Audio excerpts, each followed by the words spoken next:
الحمد لله رب العالمين والصلاة والسلام على سيد الأنبياء والمرسلين وعلى آله وصحبه أجمعين ومن تبعهم بإحسان إلى يوم الدين. أما بعد فأعوذ بالله من الشيطان الرجيم. بسم الله الرحمن الرحيم. اقرأ باسم ربك الذي خلق خلق الإنسان من علق اقرأ وربك الأكرم الذي علم بالقلم علم الإنسان ما لم يعلم. وقال الله تعالى يا أيها النبي إنا أرسلناك شاهدا ومبشرا ونذيرا وداعيا إلى الله بإذنه وسراجا منيرا. وقال النبي صلى الله عليه وسلم أنا سيد ولد آدم يوم القيامة. وقالت عائشة رضي الله عنها كان خلقه صلى الله عليه وسلم القرآن. صدق الله العظيم وصدق رسوله النبي الكريم ونحن على ذلك لمن الشاهدين والشاكرين والحمد لله رب العالمين. برادران محترم، عزیزان گرامی قدر، میرے معزز و مکرم دینی اسلامی بھائیوں، گزشتہ مہینے جمعہ کی مناسبت سے جب یہاں پر آپ سے ملاقات ہوئی تھی اور اس وقت جو گفتگو ہوئی تھی وہ نبی کریم صلی اللہ علیہ وسلم کی سیرت پر مشتمل تھی. آپ علیہ السلام پیدا ہوئے، آپ کا بچپن میں آپ کو کن عورتوں نے دودھ پلایا وغیرہ وغیرہ تفصیلات میں نے آپ کے سامنے بیان کی تھی. اللہ کے رسول صلی اللہ علیہ وسلم کو معمول کے مطابق 40 سال کی عمر میں نبوت سے سرفراز کیا گیا. اللہ تعالیٰ کے بعد سب سے بڑا مقام اور سب سے بڑا مرتبہ نبی اور رسول کا ہوتا ہے. 40 سال کی عمر میں نبوت اور رسالت سے آپ کو سرفراز کیا گیا اور سب سے پہلی وحی غار حرا میں آپ پر نازل ہوئی. اس سے پہلے آپ کو معلوم نہیں تھا کہ اتنی بڑی ذمہ داری آپ کے کاندھوں پر ڈالی جائے گی، لیکن یہ اللہ کا فضل ہوا. جبریل امین سب سے پہلی وحی نبی کریم صلی اللہ علیہ وسلم کے پاس 5 آیتوں کی شکل میں لے کر آئے. آپ کو حکم دیا گیا اقرأ بسم ربک الذی خلق، آپ پڑھیے اپنے رب کے نام سے. اللہ کے رسول صلی اللہ علیہ وسلم امی تھے، پڑھے لکھے نہیں تھے، نہ پڑھنا جانتے تھے نہ لکھنا جانتے تھے. جب کہا گیا پڑھیے، جو شخص کچھ نہ جانتا ہو وہ کیسے پڑھے گا؟ اللہ کے رسول صلی اللہ علیہ وسلم نے اپنی لا علمی کا اظہار کیا. اس سے ہم کو یہ سبق بھی ملتا ہے کہ جب انسان کو کوئی بات نہ معلوم ہو تو یہ کہنا چاہیے مجھے نہیں معلوم ہے. اسی لیے کہا گیا ہے لا ادری ہوا نصف العلم. انسان کا یہ کہہ دینا کہ مجھے معلوم نہیں ہے یہ آدھا علم ہے. معلوم نہ ہونا یہ بتلانا یہ بھی آدھا علم ہے کہ اس کو معلوم نہیں ہے. اور جب آپ اس کا اظہار کریں گے تو کوئی جاننے والا آپ کو بتلائے گا تو آپ کا علم مکمل ہو جائے گا. آج ہمارا حال یہ ہو گیا کہ بہت ساری باتیں ہم کو معلوم نہیں ہوتی ہیں، لیکن ہماری زبان اتنی چلتی ہے کہ ہم خاموش ہونے کے لیے تیار نہیں ہوتے. اور بعض لوگوں کو یہ وہم ہو گیا ہے اور ان کو یہ ہیضہ ہو گیا ہے کہ ان کا ذہن، ان کا نفس، ان کا قلب یہ تسلیم ہی نہیں کرتا کہ وہ یہ بتلائیں کہ مجھے نہیں معلوم ہے. وہ اپنی ہتک اور بے عزتی محسوس کرتے ہیں کہ مجھے نہیں معلوم. نبی کریم صلی اللہ علیہ وسلم پر سب سے پہلی وحی نازل ہوئی اور کہا گیا پڑھیے، تو کہا کہ میں پڑھا ہوا نہیں ہوں، میں کیسے پڑھوں؟ جبریل امین نے اللہ کے رسول صلی اللہ علیہ وسلم کو اپنے سینے سے لگایا اور زور سے دبوچا. اللہ کے رسول خود بیان فرماتے ہیں، بخاری مسلم اور دیگر کتابوں کی روایت ہے، حتی بلغ من الجہد، بڑی سخت تکلیف ہوئی۔ دوسری مرتبہ کہا اقرأ، کہا ما انا بقاری، میں پڑھا ہوا نہیں ہوں، پھر دبوچا۔ تیسری مرتبہ کہا، پھر کہا میں پڑھا ہوا نہیں ہوں، پھر دبوچا، پھر آپ نے پڑھنا شروع کیا۔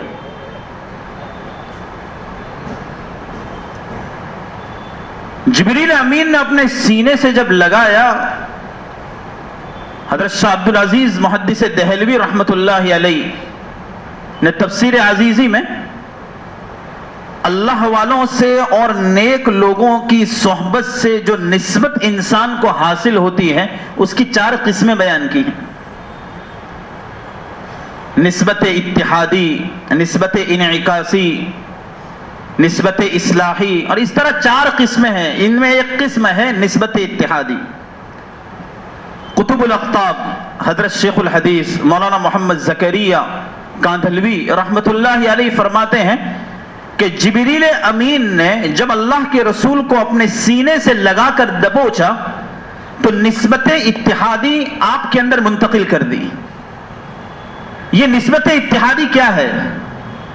ایک شیخ اپنے مرید کے دل میں، اپنے دل کے اندر اللہ کی جانب سے حاصل ہونے والے انوار، برکات، معرفت کا نور، یہ سب اپنے مرید میں ہو منتقل کر دے۔ جو کچھ اس میں ہے وہ سب اپنے مرید کے دل میں انڈیل دے۔ یہ کیسے انڈیل دے؟ آپ کہیں گے کہ دل سے دل میں کیسے انڈیلے گا؟ یہ کوئی برتن تو ہے نہیں کہ نکال کے اندر ڈال دے۔ اس کا طریقہ ہوتا ہے اور اللہ تعالیٰ اپنے خاص بندوں کو اس کی صلاحیت عطا فرماتے ہیں۔ بعض مرتبہ سینے سے لگا کر نسبت منتقل کر دیتے ہیں، بعض مرتبہ کسی اور طریقے سے منتقل کر دیتے ہیں، بعض مرتبہ اپنے ہاتھ سے کوئی لقمہ کھلا کر منتقل کر دیتے ہیں۔ جو نسبت شیخ کے دل میں ہے وہ نسبت اپنے مرید کو بھی حاصل ہو جائے، اس کے لیے یہ طریقہ اللہ والے اختیار کرتے تھے۔ اب تو ایسی مثالیں خال خال نظر آتی ہیں۔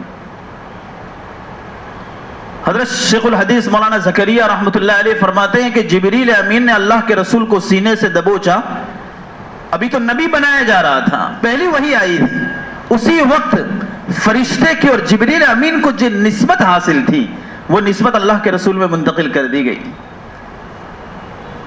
اس لیے نہ کبھی صغیرہ کا ارتکاب، نہ کبیرہ کا ارتکاب، نہ کسی خسیس اور نامناسب اور گھٹیا کام کا ارتکاب آپ کی زندگی سے سرزد ہوا۔ فرشتوں والی نسبت منتقل ہو چکی تھی۔ حضرت شیخ زکریا رحمت اللہ علیہ فرماتے کہ نبوت کے آغاز میں اور پہلی وحی میں اس نبی کے اندر نسبت اتحادی منتقل کر دی گئی۔ اس کے بعد 23 سال تک یہ نبوت کا سلسلہ اس دنیا کے اندر آپ کا جاری رہا۔ آپ کی اس نسبت کے اندر کیسی ترقی ہوئی ہوگی؟ آپ اندازہ لگائیں کہ ترقی کیسی ہوئی تھی۔ جس وقت معراج کا سفر ہوا، جبریل امین ساتھ میں تھے، براق پر سواری ہو رہی تھی، دلدل، براق، یہ سواریاں تھیں، اور سدرۃ المنتہا پر جب پہنچے ہیں وہاں جا کر جبریل امین نے کہا کہ یہ میرا مقام ہے، اس سے آگے میں نہیں بڑھ سکتا۔ یعنی نسبت کے اندر اللہ کے رسول صلی اللہ علیہ وسلم نے اتنی ترقی کی کہ ایک مقام وہ آیا کہ جبریل نے ہاتھ اٹھا لیے اور عاجزی کا اظہار کر دیا اور کہا کہ اس سے آگے میں نہیں جا سکتا، یہ آپ کا مقام ہے، اگر میں یہاں سے ایک بال کے برابر بھی آگے بڑھا تو جلا کر رکھ دیا جاؤں گا۔ اور اللہ کے رسول صلی اللہ علیہ وسلم اس مقام سے آگے بڑھے اور اللہ سے روبرو آپ کی ملاقات ہوئی، ہم کلام ہوئے اور آپ کو جنت اور جہنم کا نظارہ کرایا گیا، وغیرہ وغیرہ واقعات ہیں، اور سیرت اور حدیث کی کتابوں میں یہ ساری باتیں موجود ہیں۔ آپ کو وہاں تحفے تحائف سے نوازا گیا۔ یہ نسبت اتحادی اللہ کے رسول صلی اللہ علیہ وسلم کے اندر گویا جبریل امین نے دبوچ کر منتقل کر دی۔ حضرت شاہ عبد العزیز رحمت اللہ علیہ نے تفسیر عزیزی میں یہاں ایک واقعہ نقل کیا ہے، بڑا عجیب و غریب واقعہ ہے نسبت اتحادی سے متعلق۔ فرماتے ہیں کہ ایک اللہ والے تھے خواجہ باقی باللہ رحمت اللہ علیہ، بڑا ان کا مقام تھا، ان کے بہت سے مریدین تھے، اللہ تعالیٰ کی محبت اور اللہ سے تعلق میں ان کا ایک خاص مقام تھا۔ ایک خاص مرتبہ اللہ تعالیٰ نے ان کو عطا فرمایا تھا. ہوا یہ کہ ان کے یہاں کچھ مہمان آ گئے. ان کے گھر کے سامنے ایک بھٹیارا رہتا تھا، کھانا بنانے والا. اس نے دیکھا کہ حضرت کے یہاں مہمان آئے ہیں. اس نے یہ تہیہ کیا کہ ان مہمانوں کی مہمان نوازی میں کروں گا. ایک تھال تیار کیا، قسم قسم کے پکوان اس میں رکھے اور حضرت کی خدمت میں جا کر پیش کیا کہ آپ کے یہاں جو مہمان آئے ہیں یہ میری طرف سے ان مہمانوں کی خدمت میں حاضر ہے. حضرت بہت خوش ہوئے اور اتنے خوش ہوئے کہ آپ نے یہ کہا کہ مانگ لے تجھے جو مانگنا ہے.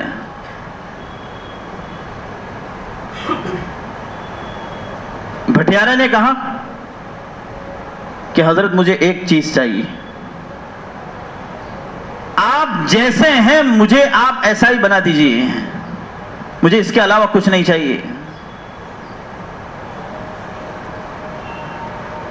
ہمارے یہاں کوئی ہوتا تو پراپرٹی مانگتا، اس لیے کہ مال و دولت کی محبت ہمارے دلوں میں اتنی گھر کر گئی ہے کہ صبح اور شام وہی نظر آتا ہے. کسی کو ابھی پوچھو 2 اور 2 کتنے، تو کہے گا 4 روپیے. میں نے کہا روپیے پوچھا، لیکن اس ذہن میں وہی گھوم رہا ہے.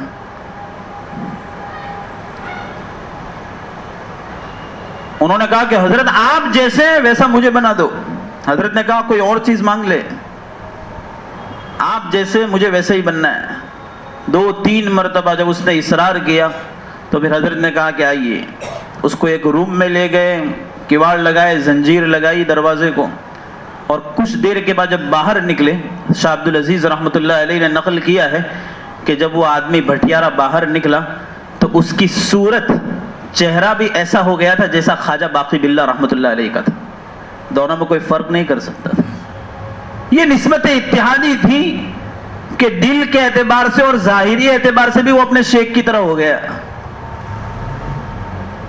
اور جو دل کی کیفیت اس میں منتقل کی تھی وہ اس کو برداشت نہیں کر سکا.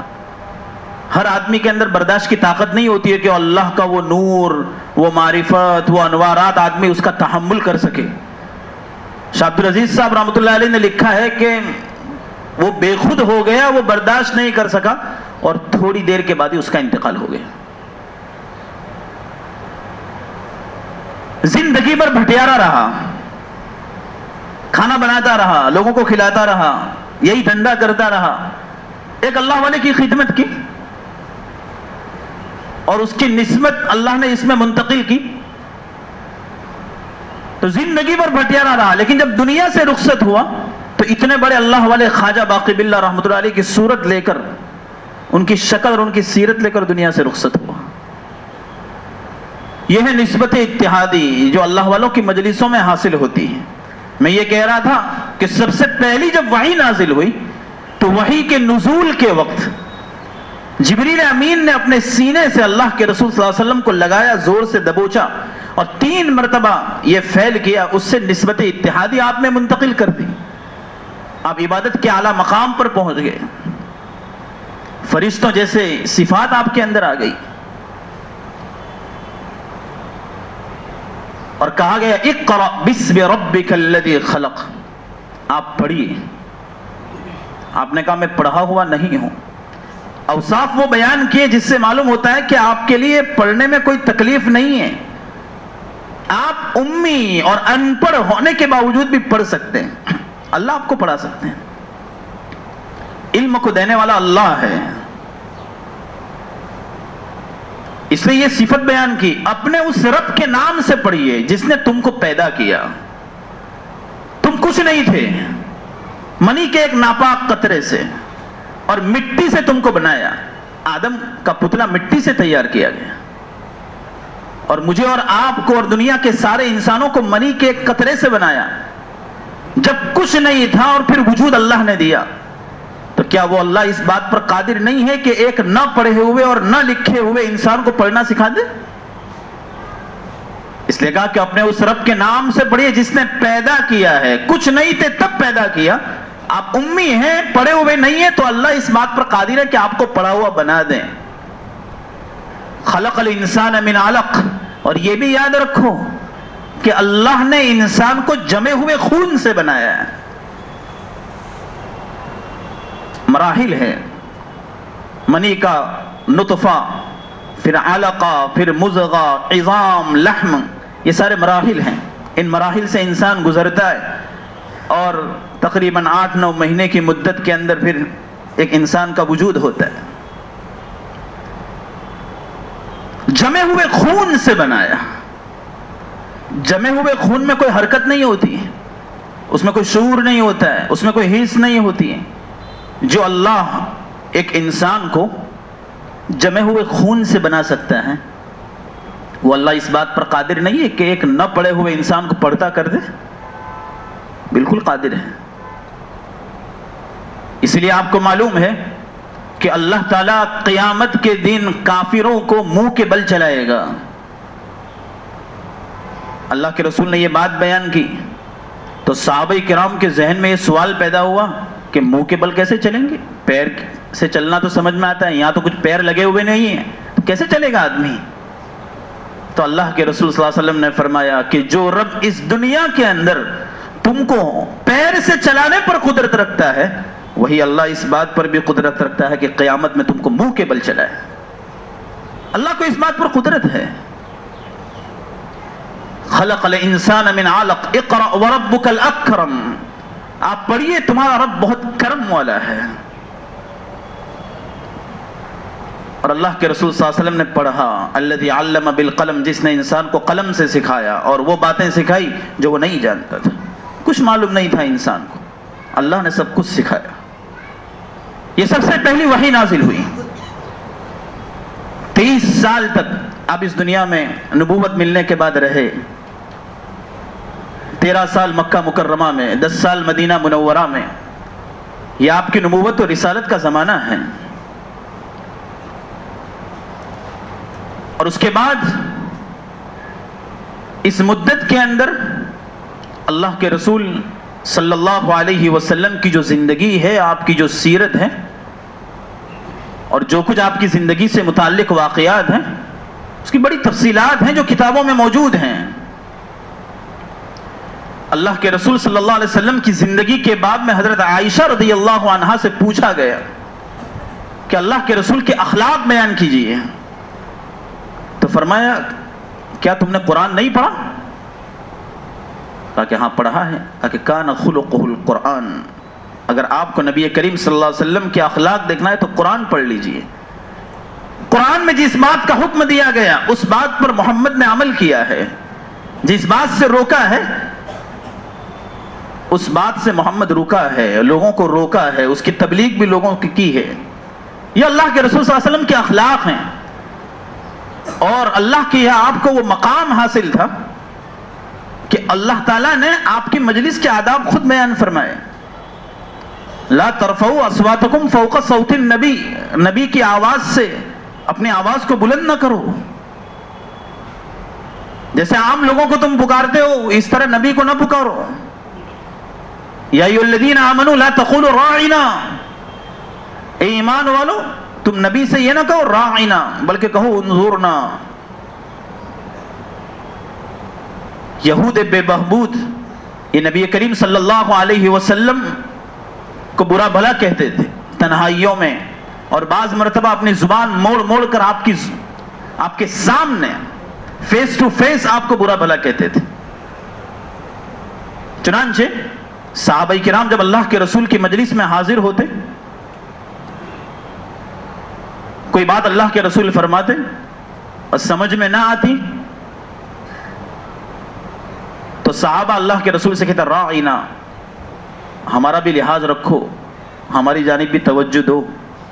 جیسے ہم کہتے ہیں نا کہ ذرا دھیان آپ جو. تو صحابہ کرام رضی اللہ عنہم اجمعین کہتے کہ اللہ کے رسول ہمارا بھی لحاظ رکھیے، ہماری جانب توجہ دیجیے. ابھی یہود جو ہیں بڑے شرارتی تھے. یہ موقع تلاش کرتے تھے کہ کیسے ہم ان پر لعن طعن کریں. یہ رائنا کے معنی ہوتے ہیں عربی میں ہمارا لحاظ رکھو، ہماری رعایت کرو. اور یہود کی زبان عبرانی تھی، ان کی زبان کے اندر رائنا کے دوسرے معنی ہوتے ہیں.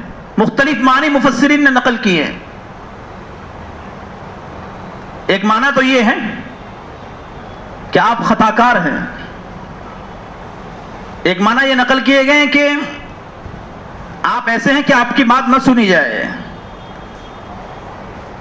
اور بعض لوگوں نے یہ معنی نقل کیا کہ وہ رائنا کو ایسے بولتے تھے، رائنا، اے ہمارا چرواہا،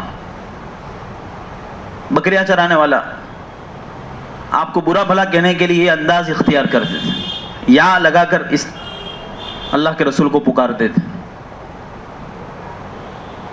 اللہ تعالیٰ نے یہ ادب بیان کیا کہ تم اللہ کے رسول صلی اللہ علیہ وسلم کو اگر اپنی جانب متوجہ کرنا ہے تو یہ جملہ استعمال نہ کرو، کہ اس لیے کہ اس جملے کو یہود برے طریقے سے استعمال کرتے ہیں اور آپ کو برا بھلا کہتے ہیں. بعض روایت میں کہ سعد بن معاذ نے جب یہ جملہ سنا اور وہ ان کی زبان سے واقف تھے تو کہنے لگے کہ اگر آج کے بعد آپ نے محمد کے سامنے یہ جملہ کہا تو گردن اڑا کر رکھ دوں گا. لیکن اللہ کی جانب سے یہ آیت نازل ہو گئی کہ رائنا نہ کہو. رائنا کے معنی میں ایک دوسرا لفظ ہے انظرنا، ہماری طرف دیکھو، یہ لفظ استعمال کرو، تاکہ وہ یہ لفظ استعمال ہی نہ کریں. میں یہ کہہ رہا تھا کہ اللہ کے رسول کی کیا شان تھی کہ آپ کی مجلس کے آداب اللہ خود بیان فرما رہا ہے کہ آپ کو کیا بولنا ہے، کیسے بولنا ہے، کتنی آواز رکھنی. اسی لیے یہاں پر یہ بات ہمیں سمجھنا چاہیے کہ جب کسی صحیح کام کو چھوڑنے کی وجہ سے کسی بری چیز کا راستہ بند ہو جاتا ہو تو وہ صحیح کام چھوڑ دینا چاہیے.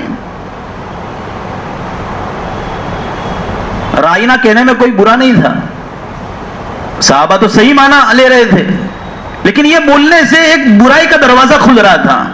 وہی صحیح کام اللہ تعالیٰ نے چھوڑوا دیا کہ یہ مت کرو. معلوم ہوا کہ صحیح کام کو چھوڑنے سے اگر برائی کا راستہ بند ہو جاتا تو چھوڑ دینا چاہیے. اس سے ہم کو یہ معلوم ہوا. قرآن کریم کا آپ مطالعہ کریں گے تو آپ کو اس کی متعدد مثالیں ملیں گی.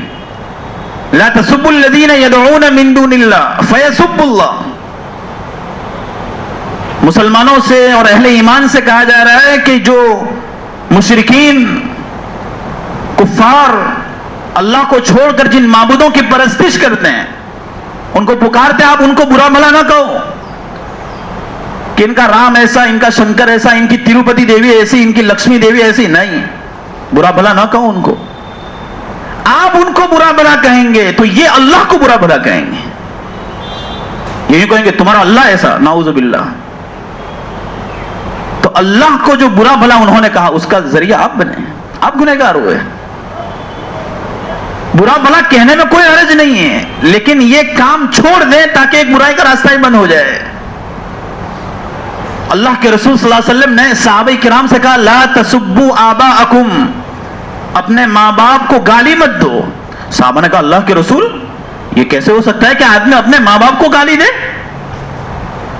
اللہ کے رسول نے فرمایا تم کسی کے باپ کو گالی دو گے وہ تمہارے باپ کو گالی دے گا. تم کسی کی ماں کو گالی دو گے وہ تمہاری ماں کو گالی دے گا. لہذا یہ ایسا ہی ہوا کہ تم نے اپنے ماں باپ کو گالی دی.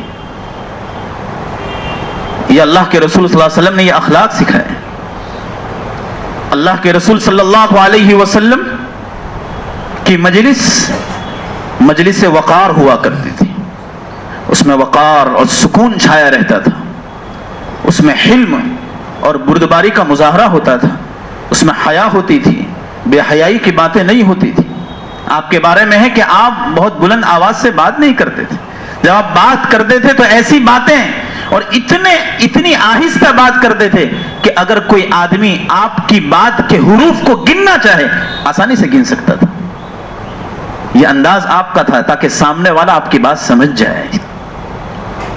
یہ اللہ کے رسول صلی اللہ علیہ وسلم کی مجلس کا حال تھا. لم یکن فاحشا ولا متفحشا. آپ بدگو اور گالی گلوچ کرنے والے نہیں تھے. برے کلمے اپنی زبان پر لانے کو بھی اللہ کے رسول پسند نہیں فرماتے تھے. آپ کو معلوم ہے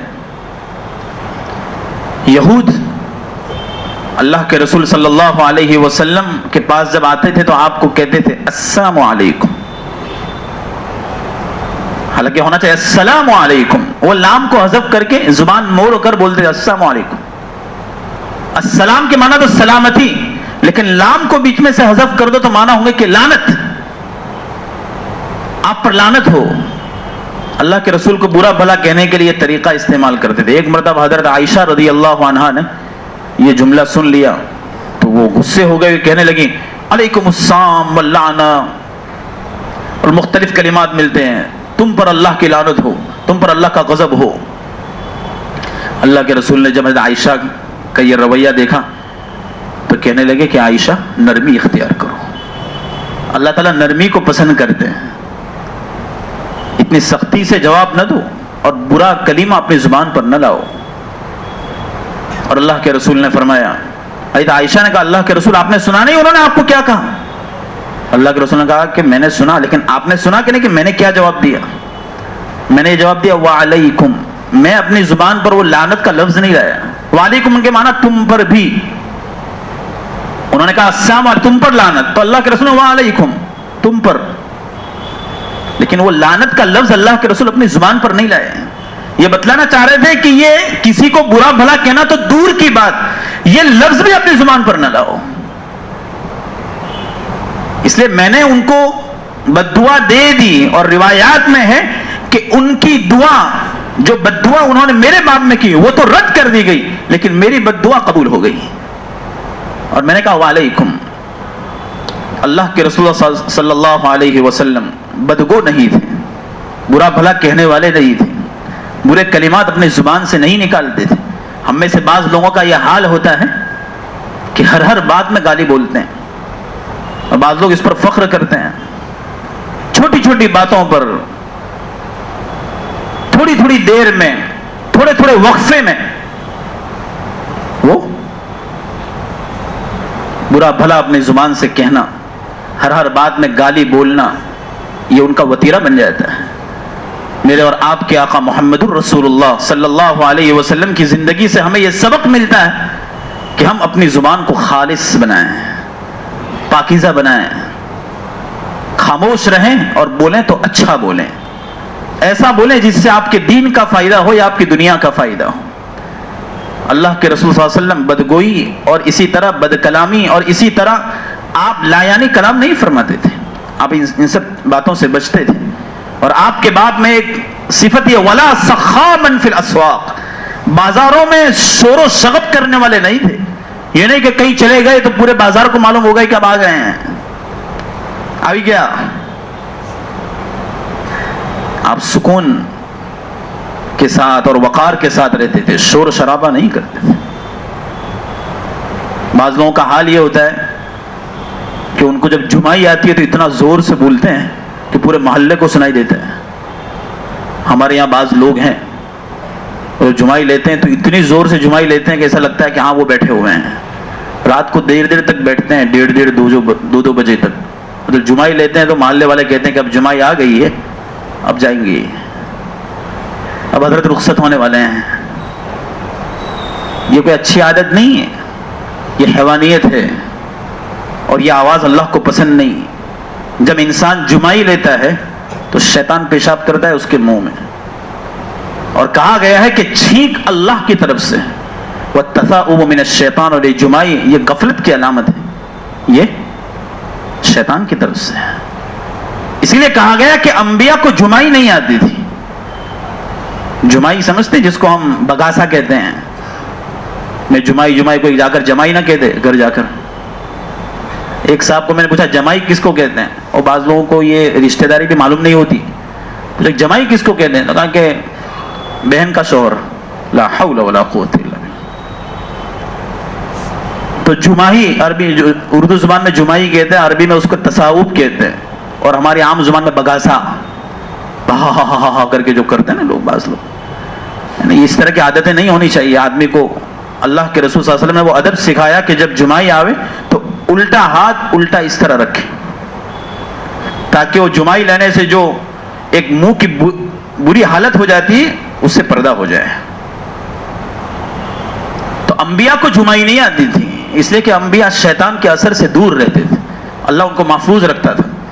اس لیے ملا علی قاری رحمۃ اللہ علیہ نے لکھا ہے کہ اگر کسی کو جمائی آئے اور وہ یہ تصور کر لے کہ انبیاء کو جمائی نہیں آتی تھی تو اس کی جمائی اسی وقت ختم ہو جائے گی، آئے گی نہیں.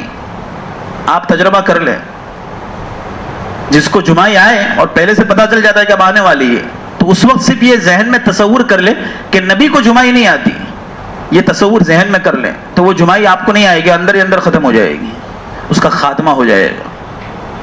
یہ سب باتیں اللہ تعالیٰ مجھے اور آپ کو سمجھنے کی توفیق عطا فرمائے. سرکار دو عالم صلی اللہ علیہ وسلم کے باب میں قرآن کہتا ہے انک لعلی خلق عظیم، آپ اخلاق کے اعلیٰ درجے پر تھے. وہی اخلاق ہمیں اختیار کرنا. یہ ربیع الاول کا مہینہ ہے، اسی مہینے میں آپ پیدا ہوئے، اسی مہینے میں آپ پر سب سے پہلی وحی نازل ہوئی اور اسی مہینے میں آپ دنیا سے پردہ فرما گئے. یہ مہینہ مجھے اور آپ کو سبق دیتا ہے کہ اگر اپنی زندگی کو کامیاب بنانا چاہتے ہو تو محمد الرسول اللہ صلی اللہ علیہ وسلم کے طریقوں کو اختیار کر لو، اسی میں 100% کامیابی ہے. اللہ تعالی ہمیں آپ کی سنتوں سے مزین فرمائے اور ہمیں اپنے احکام پر چلنے کی توفیق عطا فرمائے. آمین. وآخر دعوانا ان الحمد للہ رب العالمین.